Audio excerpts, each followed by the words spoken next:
Rima Fakih, come here a second. How do you feel right now? What an amazing night. I know, it has not hit me yet. I think I have to go to sleep with this next to me on the pillow so I can wake up and be like, all right, it did happen, it did happen. What did it feel like as soon as they put that crown on your head when Kristen gave that to you? Wow, I'm on TV. It has not hit me yet. When Kristen put that on my head, I was just like asking everyone around me every time they'll come up, can we take a picture? I'm like, yeah, is there something? It is on my head, isn't it?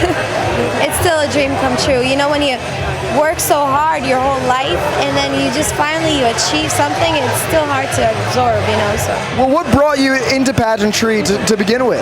I would have to say my mom, one, and the second is for the scholarship opportunities, because at the time I wanted to continue school and school loans weren't helping.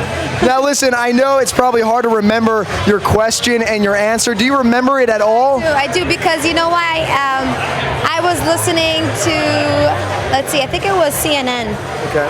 And was it CNN? They had mentioned that it was the anniversary for birth control. She said 50 years. I could have sworn it 40, but I would never correct Tara Conner. I love Tara Conner. So I'm like, okay, it's that 50 year, okay. And then the question was, do you think that it should be covered by health insurance? And I definitely think it should be covered. Right. And I thought I answered it wrong. Not wrong, but like...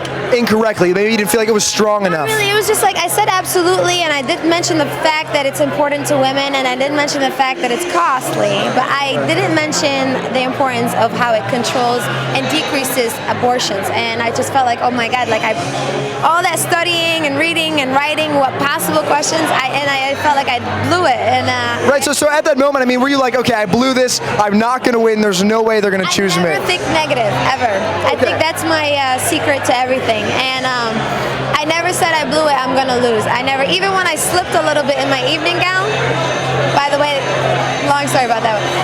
Well, no, tell me, listen, when you start to slip or something, how do you recover mentally from that? Because I imagine that's got to be so hard, being all that pressure, all these people watching, and you slip. What happens? Well, it is hard for many people. When I slipped, I laughed, I went in, I'm like, oh man, I slipped, but you owned the slip. You know what? It didn't affect me. One, you shouldn't let anything affect you, because at that point, then everything else will go wrong. Right.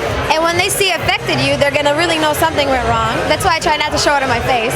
And second, I believe that they weren't looking for someone who just slipped a little bit. Right. Looking for someone who can speak, who's educated, who knows how to represent Miss USA in a positive, beautiful way, and sexy as well. Okay, two more questions for you. How did you feel about the pictures? Were they risque or not risque? Do you love them or not like them? I love them. My mom actually called me when she seen it. Hey, finally, you look like a Victoria's Secret model, because since I was maybe 6, I'd cut up little parts of the Victoria's Secret magazine and I'd make my own collages. So it was definitely classy, beautiful. You're working with someone who's an artist, who's Fadil. I mean, I couldn't imagine working with him for years because of how important he was and how talented. And, you know, when I think of that, I think of beauty. And people forget the meaning of beauty. You know, people forget that, you know, beauty comes from class, from glamorous, it's an art. And you know, it's funny, I was talking to Shayna Mogler last night, and she said the same thing. She said the exact same thing. Congratulations, and have a blast here. Which part do I take home? Which one are you doing? We'll do pictures? Which part do I take home? Oh, yeah, exactly. No, I want a couple of these myself.